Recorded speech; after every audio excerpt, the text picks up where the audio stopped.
नमस्कार दोस्तों, मैं आपका दोस्त अशोक अपने YouTube चैनल अशोक राजस्थानी पर बहुत बहुत स्वागत करता हूं। दोस्तों दोस्तों आज हम पढ़ेंगे क्लास 8 हनी ड्यू का English chapter the best Christmas present in the world. Best Christmas present in the world. Christmas ईसाई धर्म का त्यौहार है। बेस्ट सबसे अच्छा, प्रेजेंट गिफ्ट, वर्ल्ड यानी संसार। तो संसार का ईसाई धर्म का सबसे अच्छा गिफ्ट। बिफोर यू रीड, आप पढ़ो उससे पहले। देयर आर सम डेट्स और periods of time in the history of the world that are so significant that everyone knows and remember them. यहाँ पर विश्व इतिहास की, हिस्ट्री ऑफ द वर्ल्ड यानी विश्व इतिहास की कुछ तारीखें और कुछ टाइम दिया गया है जो कि सिग्निफिकेंट होता है, बहुत महत्वपूर्ण, जो कि बहुत महत्वपूर्ण है। एवरीवन, जिसको प्रत्येक, एवरीवन यानी प्रत्येक, नोज जान, नोज यानी जानता है, रिमेंबर्स याद याद रखता है। यहाँ पर विश्व इतिहास की कुछ तारीखें और समय दिया गया है जो कि बहुत महत्वपूर्ण है, जिसको प्रत्येक जानता है और याद रखता है। The story you will read, जो स्टोरी आप पढ़ोगे, मेंशंस, उसमें दर्शाया गया है, वन सच डेट और इवेंट, ऐसी ही एक तारीख और घटना। इवेंट यानी घटना। क्या घटना? A war between the British and the German in 1914, एक युद्ध जो कि ब्रिटिश और जर्मन के बीच में, ब्रिटेन और जर्मनी के बीच में लड़ा गया। कब? 1914 में। बिटवीन का मतलब दो के मध्य। Can you guess which war it was? क्या आप आइडिया लगा सकते हो कि ये कौन सा युद्ध था? तो ये था फर्स्ट वर्ल्ड वार, पहला विश्व युद्ध, जो कि 1914 से 1918 के बीच में लड़ा गया था।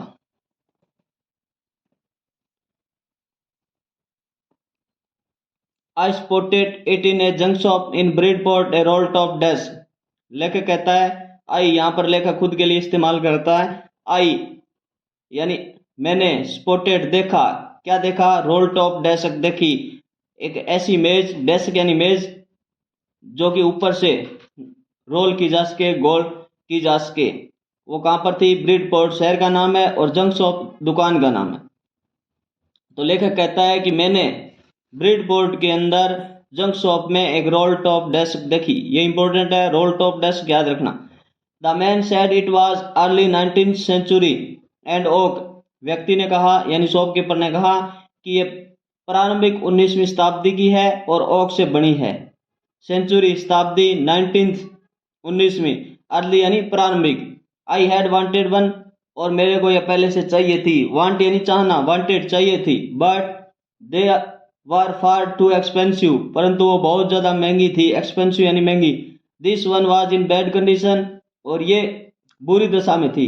बैड कंडीशन यानी बुरी दशा में थी। The role top in several pieces, और ये जो रोल टॉप थी ये सेवरल पीसेज में थी। पीसेज यानी टुकड़े, सेवरल यानी बहुत प्रकार के, तो बहुत प्रकार के टुकड़ों में थी। वन लेग क्लमजली मेंडेड, और एक टांग पूरी तरह क्षतिग्रस्त थी। Score small marks all down one side, और एक साइड में उसके जले हुए के निशान थे। स्कोर्स मार्क्स होते हैं बर्न मार्क्स, यानी जले हुए के निशान। It was going for very little money, और ये बहुत ही कम पैसे में मिलने वाली थी। लिटिल ना के बराबर पैसे में मिलने। I think, I thought, think की सेकंड फॉर्म है थॉट। थिंक यानी सोचना, थॉट यानी सोचा। क्या सोचा? आई कुड रिस्टोर इट, कि मैं इसको ठीक कर लूंगा, पुनर्निर्माण कर लूंगा। It would be A risk, एक चैलेंज, ये मेरे लिए रिस्क था और चैलेंज था। रिस्क यानी जोखिम, चैलेंज यानी चुनौती। परंतु मित्रों, आपको इनको रिस्क है, चैलेंज है, जो शब्द आपको पहले से आते हैं उनको आप ट्रांसलेशन करने की कोई जरूरी नहीं है। आप इंग्लिश में याद रखो, क्योंकि आपको आंसर है वो इंग्लिश में लिखने पड़ते हैं। और आप यदि बोलते हो अपने कहीं पर भी इन शब्दों को, तो आपकी भाषा है वो इफेक्टिव होती है। But I had to have it, परंतु मैंने इसको स्वीकार किया, चुनौती को स्वीकार किया। आई पेड द मैन, मैंने उस व्यक्ति को पैसे दे दिए। पे यानी देना, और पेड दे दिए। Brought it back to my work room at the back of the garage, और मैं इसे ले आया। ब्रिंग की सेकंड फॉर्म ब्रोट। ब्रिंग यानी ले आना, ब्रोट यानी ले आया। It back to my work room of the garage, garage के पीछे जो वर्क रूम था उसमें ला करके रख दिया। आई बिगेन वर्क ऑन इट, और मैंने इस पर कार्य करना शुरू किया। बिगेन प्रारंभ करना, शुरू करना। कब? ऑन क्रिसमस ईव, क्रिसमस की शाम को। I remove the role top completely and pulled out the drawers, मैंने उस रोल टॉप को पूरी तरह हटा दिया, रिमूव यानी हटाना, पूरी तरह से हटा दिया, कंप्लीटली पूरी तरह से। Pulled out the drawers, pulled out यानी खींचना, पुल आउट खींचना, पुल्ड आउट खींचा, ड्रावर्स दराज को, ड्रावर्स होते हैं दराज जो कि मेज के अंदर होते हैं। The veneer had lifted almost everywhere, और उसकी जो वेनिर होती है पतली पन्नी जो कि सजावट के लिए लगाई जाती है, वो जो पन्नी है वो ऊपर उठी हुई थी, लगभग सभी जगह से ऊपर उठी हुई थी। लिफ्टेड ऑलमोस्ट का मतलब होता है सब, लगभग सभी जगह से वो ऊपर उठी हुई थी, क्योंकि कभी कभी लकड़ियां वो गीली हो जाती हैं, तब उसके ऊपर कुछ होता है वो ऊपर उठा हुआ दिखाई देता है। It it look like water damage to me, मुझे लगा कि ये पानी ने इसको नुकसान पहुंचाया है, डैमेज यानी नुकसान पहुंचाना। Both fire and water had clearly taken their toll on this dust, both यानी दोनों ने, फायर और वाटर अग्नि और पानी ने मिल करके इसको नुकसान पहुंचाया है। टेकन देयर टोल ऑन यानी डैमेज करना, टेकन देयर टोल ऑन का मतलब है डैमेज करना यानी नुकसान पहुंचाना।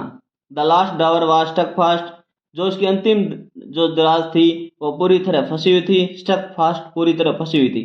आई ट्राइड, मैंने कोशिश की, all I could two is it out gently, यानी मैंने सावधानी पूर्वक उसको निकालने की कोशिश की। इन द एंड, अंत में, एंड यानी अंत में, I use brute force, brute force का मतलब होता है ग्रेट फोर्स यानी ज्यादा जोर लगाना, तो मैंने अंत में पूरी ताकत लगाई। I stuck it sharply with the side of my fist and the drawer flew open to reveal a shallow space underneath.